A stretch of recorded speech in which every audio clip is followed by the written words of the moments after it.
अहले मदीना सरहद पे आ गए थे मदीना शरीफ की, और सबकी निगाहें तलाश करती थी नवासे रसूल को।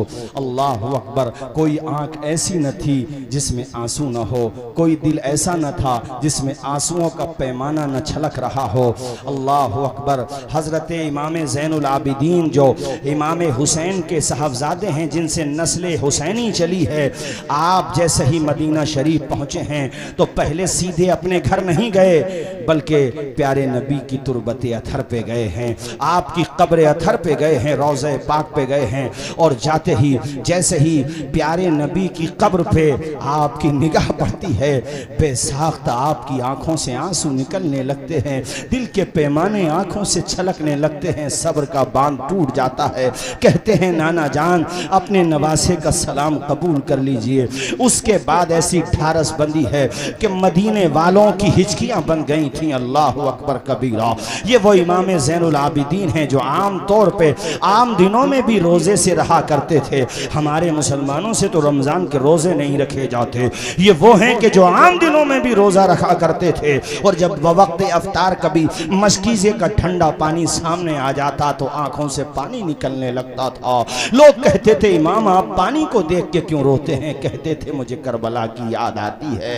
अल्लाह अकबर, ये वो इमाम ज़ैनुल आबिदीन हैं कि जब इनका इंतकाल हो गया था, नहलाने वाले ने इनको लहलाया। अल्लामा ज़हबी ने सियर व आलामिन नुबला के अंदर ये बात लिखी है कि गस्साल ने जब इनको गुस्ल दिया तो जब इनकी कमीज उतारी उसने, तो उसने देखा कि आपकी पुश्त पे, आपकी पीठ पे वजन उठाने के निशानात हैं। वो उसने ये बात आकर दफन के बाद मदीने शरीफ में अलग अलग जगहों पे कह दी। पूरे मदीने में ये चर्चा हो गई कि इमाम हुसैन के साहबजादे ज़ैनुल आबिदीन को किसी ने बोझ उठाते हुए भी नहीं देखा, तो फिर वो पीठ पर निशानात कैसे पड़ गए, आपकी पुश्त अथर पे निशानात कैसे पड़ गए? चर्चा ज़्यादा हुई तो आपके खादिम ख़ास ने कहा मदीने वालों, मुझसे मेरे इमाम ने मना किया था, राज था, मगर तुम न जाने क्या क्या समझने लगो, इसलिए अब बताना भी ज़रूरी है। ए मदीने वालों, जानते हो हुसैन इब्ने अली के शहजादे हज़रत इमाम ज़ैनुल आबिदीन सैयद सज्जाद, हमारे आला हज़रत इनके वसीले से दुआ मांगते हुए कहते हैं सैयद सज्जाद के सदक़े में साजिद रख हमें, इल्म हक़ दे बाक़रे इल्म हुदा के वास्ते, जो सजदा करने वालों का सरदार है वो ज़ैनुल आबिदीन। अल्लाह अकबर, जिसने नस्ल हुसैनी चली है जिससे, वो इमाम ज़ैनुल आबिदीन जो सब्र की चट्टान बन के जिंदा रहा। चट्टान तो फिर भी चट्टान होती है, ये वो है कि चट्टान से भी ज्यादा मजबूत रहा, वो इमाम ज़ैनुल आबिदीन जो तहज्जुद गुजार, वो इमाम ज़ैनुल आबिदीन जो नवाफिल अदा करने वाला, गरीबों में सदका खैरात करने वाला। कहा मदीने वालों, तुम ये जानना चाहते हो कि ज़ैनुल आबिदीन की पेशानी पे निशानात कैसे पड़े? ए मदीने वालों, जब तुम बाद नमाज इशा अपनी अपनी ख्वाबगाहों में जाके आराम फरमा हो जाते थे, सो जाते थे, तो उस वक़्त फातिमा का पोता, शेर खुदा का पोता, इमाम हुसैन का शहजादा हज़रत इमाम ज़ैनुल आबिदीन मस्जिद से बाहर आते। आप पूरी रात इबादत करते थे, कुछ आराम कर लेते होंगे, बस बाकी पूरी रात इबादत में गुजरती थी। कहते हैं उसके बाद वो राशन किट तैयार करते थे। राशन किट समझते हो? खाने का पैकेट, यानी गल्ला, जौ का आटा, कनस्तर तेल का, ये सब तैयार करते। और जब तैयार करके इकट्ठा हो जाते, मैं कहता हुजूर मेरी पुश्त पे रख दें। इमाम ज़ैनुल आबिदीन कहते क़यामत के दिन हर बंदा अपना बोझ खुद ही उठाएगा, अल्लाह ने मेरे बाजुओं में ताकत दी है, तुम बस यहीं पे रहो, मैं खुद अपने कंधे पे उठा के ले जाऊंगा। कहते कि फिर उन घरों पे जाते जिन घरों में यतीम बच्चे रह रहे होते थे, उन यतीमों के सर पे किसी का हाथ नहीं होता था।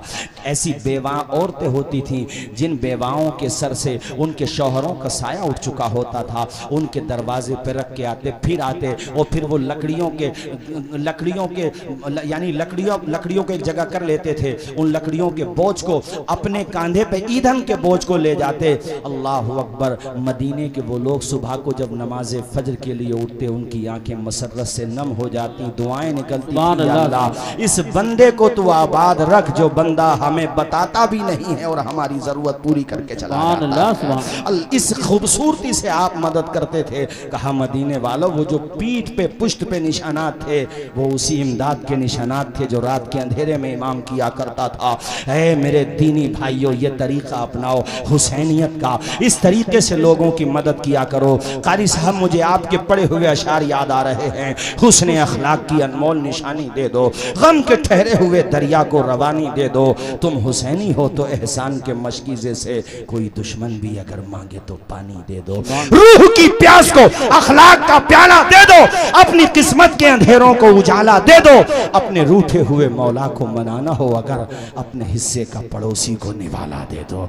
ऐ लोगों ये तरीका अपनाओ। अल्लाह अकबर। पूछा कि इमाम ज़ैनुल आबिदीन कितने लोगों की मदद करते थे मदीने शरीफ में?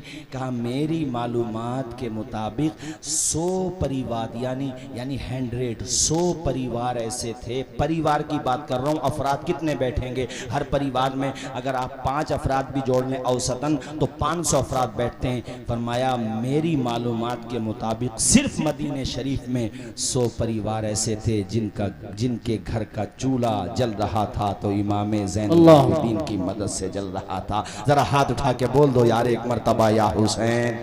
जोर पूरा मजमा बोले जोर से या हुसैन।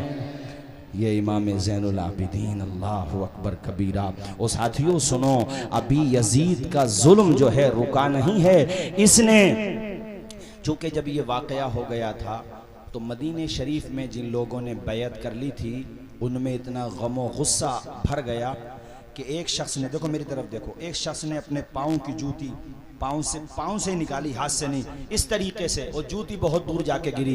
कहा हम यजीद की बैयत को ऐसे निकाल के फेंकते हैं जैसे अपने पाँव की जूती निकाल के फेंक दी। और पूरे मदीने में बगावत हो गई यजीद के खिलाफ, सबने बैयत तोड़ दी। इसने नवासे रसूल को शहीद कर दिया पूरे मदीने में। तो अब यजीद ने मुस्लिम इब्ने उक़बा नामी एक कमांडर इन चीफ को अपने साथ, यानी इसने ऑर्डर दिया और कहा कि तुम जाओ और मदीने पे जाके चढ़ाई कर दो।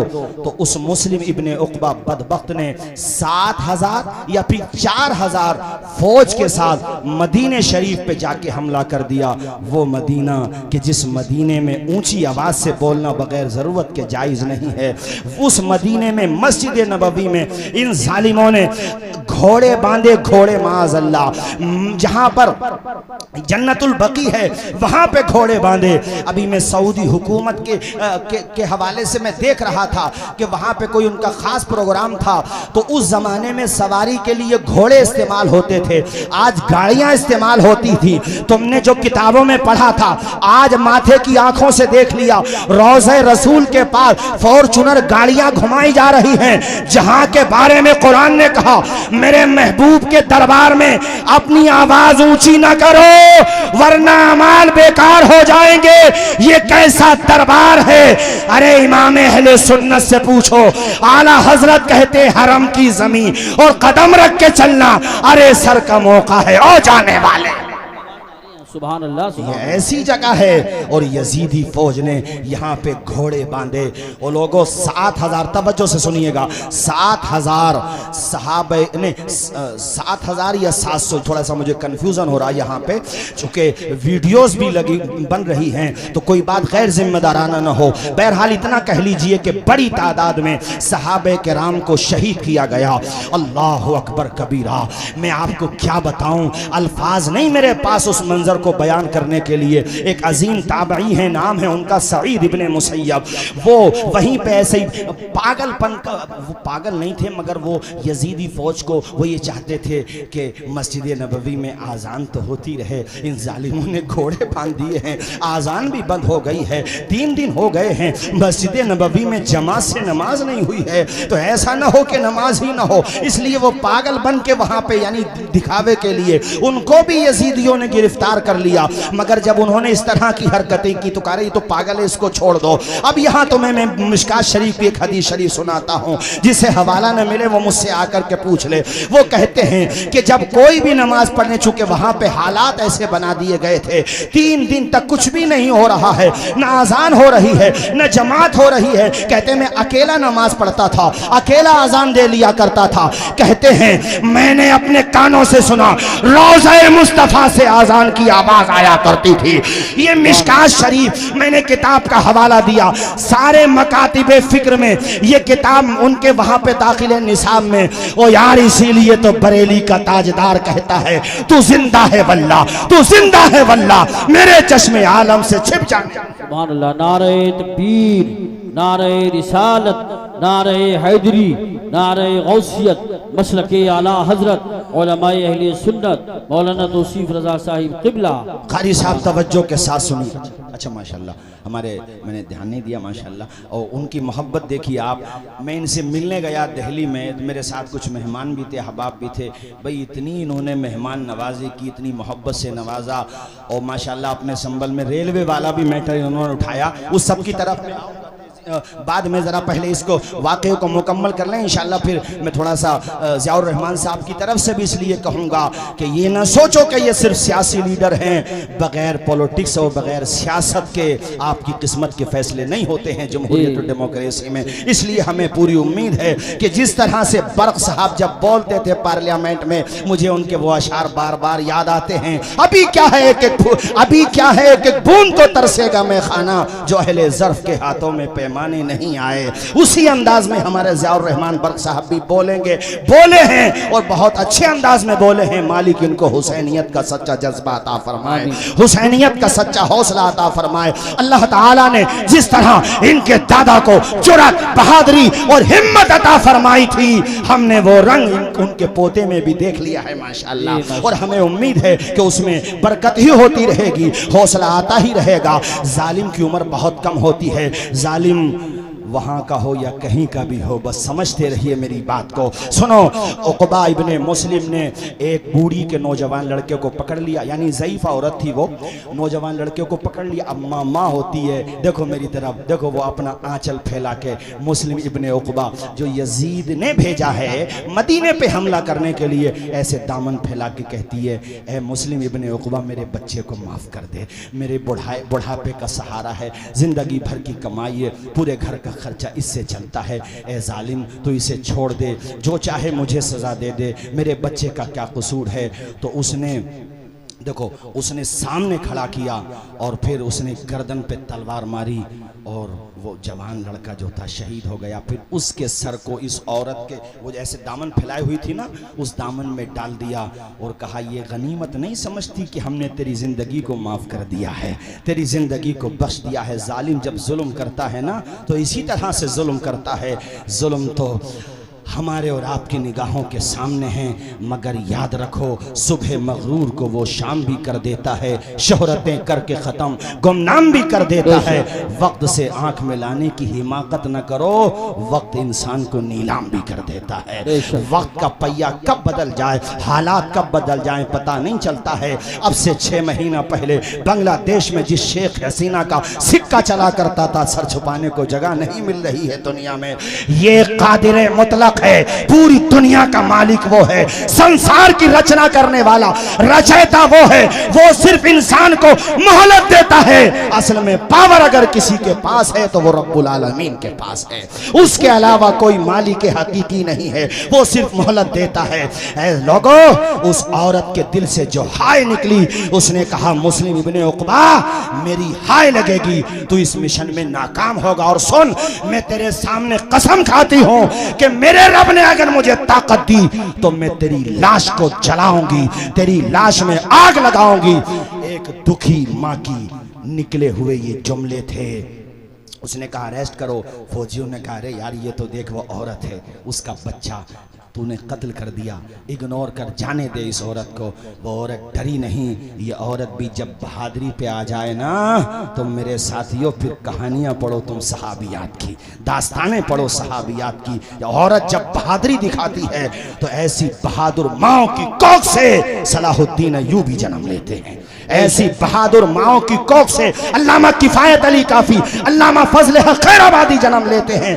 वो ऐसी बहादुर माओ की कोख से मौलाना शौकत अली और मौलाना जौहर अली के, जिनको जब अंग्रेजों ने अरेस्ट किया और आकर के रामपुर में उनकी माँ को किसी ने बताया, अरे तुम्हारे तो दोनों बेटों को ईस्ट इंडिया यानी ब्रिटिश गवर्नमेंट ने अरेस्ट कर लिया है, तो उस माँ ने मुसल्ला बिछाया, 2 रकत नमाज पढ़ी, कहा सजदे शुक्र अदा किया है कि मेरे बेटों ने आज जिंदगी में कोई बहादुरी का काम किया है। क़यामत के दिन मैं फ़ख्र से बुलंद करूंगी कि मालिक तूने मुझे 2 बेटे दिए और मैंने उनको हक व सदाकत का अमीन बनाया। ये माएँ होती हैं। उस वो औरत घबराई नहीं, कहा मैं फिर कहती हूँ, ए यजीदी फौज के कमांडर, तूने मदीने में आके हमला किया है, मेरे बच्चे को मेरी निगाहों के सामने शहीद किया है, मैं कसम लेती हूँ कि तेरी लाश में आग लगाऊंगी, जलाऊंगी। औरत चली गई। ये मदीने को ताराज करके, मदीने में हमला करके मक्का शरीफ की तरफ जा रहे थे। रास्ते में खुदा का अजाब आया और मुस्लिम इब्ने उक़बा पे फालिज गिर गया। फालिज समझते हो? फालिज। और ऐसा भयंकर फालिज कि रास्ते ही में डेथ हो गई इसकी, और इसको वहीं पे दफना दिया गया। मदीने शरीफ और मक्का शरीफ के बीच में रास्ते में कहीं पे इसकी डेथ हुई, वहीं पे इसको दफना दिया गया। इसके बाद इब्ने नुमैर नामी एक शख्स फौज का कमांडर बना। खैर वो फौज तो मक्का शरीफ चली गई। इस औरत को किसी ने जाके बता दिया कि ए औरत, तेरी दुआ कबूल हो गई। तूने उसके बारे में जो रब से कहा था, मैं कहता हूँ ए जालिमों, तुम जो बद्दुआएं ले रहे हो, मजलूमों गरीबों के मकानात को तोड़ के, किसी का दिल दुखा के, याद रखो दुनिया की अदालत में फैसला हो न हो, मगर एक अदालत जो सबसे बड़ी अदालत है, वहां इंसाफ जरूर मिलेगा। जरा जोर से बोलो ना यार, सुभान अल्लाह बोलो, बेशक जरूर इंसाफ मिलेगा। हमें रब की जो सबसे बड़ी अदालत है, वहां पे इंसाफ जरूर मिलेगा, यकीन रखो। मैंने एक वीडियो देखा था अभी, शायद आप लोगों ने भी देखा होगा। कोई अधिकारी है और वो अपने मुल्क का नहीं है, वो शायद पड़ोसी मुल्क का है, शायद, मुझे ऐसा लगा भाषा से। तो एक औरत के शौहर का इंतकाल हुआ, वो गवर्नमेंट जॉब में ही था उसका शौहर भी। तो वही औरत ये चाहती थी मुझे पेंशन मिले, इसके बाद जो पैसे हैं वो मुझे मिल जाए। तो उसके शौहर के दोस्त के पास या उसी के किसी उस डिपार्ट से जुड़े हुए किसी अधिकारी के पास वो औरत गई। उसने जाकर के कहा कि ऐसे ऐसे मुझे पेंशन चाहिए। तो उस बदबख्त ने रिश्वत मांगी, और मोटी रिश्वत, और औरत को धक्के दे करके बाहर किया। तो औरत की जबान से ये जुमला निकल गया कि अल्लाह करे तेरे मुंह में कीड़े पड़ जाएं। औरतों की जबान से निकल गया। खुदा की कसम वीडियो मौजूद है, उस पे खुदा का ऐसा कहर नाजिल हुआ, ऐसी बीमारी में पड़ा कि पहले तो वो बिल्कुल सूख गया, बिल्कुल जैसे कांटा बन गया। और मैंने वीडियो में देखा कि वो अस्पताल में एडमिट है, और डॉक्टर ने जब उसका होंठ ऊपर किया ना, ऊपर वाला होंठ और नीचे वाला होंठ, तो होंठ के अंदर दोनों तरफ, यानी नीचे वाले होंठ में भी और ऊपर वाले होंठ में भी, खुदा की कसम छोटे छोटे कीड़े उसमें साफ नजर आ रहे हैं। कैसी बद्दुआ लगी है। डरना चाहिए अल्लाह के खौफ से, अल्लाह के गजब से और उसकी पकड़ से डरना चाहिए। किसी मजलूम की हाय नहीं लेना चाहिए, किसी कमजोर को सताना नहीं चाहिए। बेशक वो रस्सी को ढील देता है, मगर कुरान में यह भी कहता है इन्न बत्श रब्बिका लशदीद, बेशक तुम्हारे रब की पकड़ बहुत सख्त है। वो ढील देता है नमरूद को, तो नमरूद कहता है मैं खुदा हूं, मगर जब पकड़ता है तो विकलांग मच्छर से काम तमाम कर देता है। बोलो हाथ उठा के करता कि नहीं करता? जोर से बोलो। है? करता है। हमारी बेबसी पे यूं न इतराओ चमन वालो, गुजरनी एक दिन सर से तुम्हारे भी कयामत है। ज़ियाउर रहमान साहब ने भी पढ़ा माशाल्लाह, ऐ अल्लाह खूब उन्हें बरकत अता फरमाए। बस 5 मिनट फिर मैं ख़त्म करता हूँ अपनी तकरीर। भाइयों, उस औरत को पता चल गया कैसे ऐसे उसकी डेथ हो गई, मर गया वो, तो अपने घर वालों के या जिसके भी साथ बहरहाल वो उस जगह पे पहुंच गए। उसने कसम ली हुई थी मुझे आग लगानी है। मुस्लिम इब्ने उक़बा की कब्र पे वो पहुंची, कब्र को खोदा, बरगे थे तो बरगे हटाए, नहीं थे तो नहीं हटाए, ये कह लो यार, कब्र को खोदा। तो सबने कहा कि इधर को देखो पहले सर की तरफ को। जब कफन हटाया, जोर से बोलो क्या हटाया, आवाज आए सारे लोग, क्या हटाया? जब कफन हटाया तो एक सांप उसकी गर्दन में लिपटा हुआ पाया, जिसका फना मुंह के अंदर था और वो उसको डस रहा था। अल्लाह की पनाह, अल्लाह से डरना चाहिए इंसान। तो कुछ भी नहीं है, सिर्फ एक मोहलत पे टिका हुआ है। वो जब चाहेगा, जहाँ चाहेगा, जैसे चाहेगा तेरी रूह निकाल देगा। तेरी औकात क्या है इंसान? जैसी ये ज़मीन है 7 ज़मीनें और हैं, जैसा ये आसमान है उसके अलावा 6 आसमान और हैं। बगैर पिलर के छोटा सा लेंटर नहीं डाल सकते। मेरे खुदा ने कितना बड़ा आसमान का शामियाना तान दिया है बगैर पिलर के। उसकी कुदरत से डर, उसके गजब से डर। संवैधानिक कुर्सियों पे बैठने वालों, इंसाफ करो। इंसाफ तुम नहीं करोगे तो याद रखो इबरत का निशान बना दिए जाओगे। मजलूमों की दुआएं रायगा नहीं जाएंगी, अपना असर जरूर दिखाएंगी, याद रखो इस बात को। और ये मैं आप सबसे भी कहता हूँ, देखो कभी किसी की इतनी जमीन पे भी अपनी नीयत खराब मत करो, इतनी। देखो मेरी तरफ देखो, इसको क्या बोलते हैं आप लोग? बालिश बोलते हैं, बिलान भी कहते हैं हम लोग अपनी देहाती भाषा में। हुजूर फरमाते हैं कोई किसी की एक बालिश्त जमीन पे नाहक कब्जा कर ले। कितनी बताई मैंने? सारे लोग बोलो जरा। एक बालिश्त जमीन पर नाहक कब्जा कर ले, अल्लाह के पैगंबर फरमाते क़यामत के दिन उसकी गर्दन में 7 जमीनों को तोक बना के डाल दिया जाएगा। ये हदीसें दिमाग में बिठाओ, ज़रूरत नहीं पड़े कोर्ट कचहरी की। उस दिन ज़ियाउर रहमान बर्क़ साहब ने ये भी कहा, मुझसे ये कह रहे थे कि हज़रत आप भी कोशिश करें कि लोगों को झगड़ों से दूर रखो, बुराइयों से दूर रखो, अच्छी बात, शादी ब्याह को आसान करो। और आज मैं, हमारे बहुत सारे चैनल्स भी लगे हुए हैं, ये भी अर्ज़ करूँगा, मैं मिलने वाला भी था इस टॉपिक पे। बाकी जो मुझे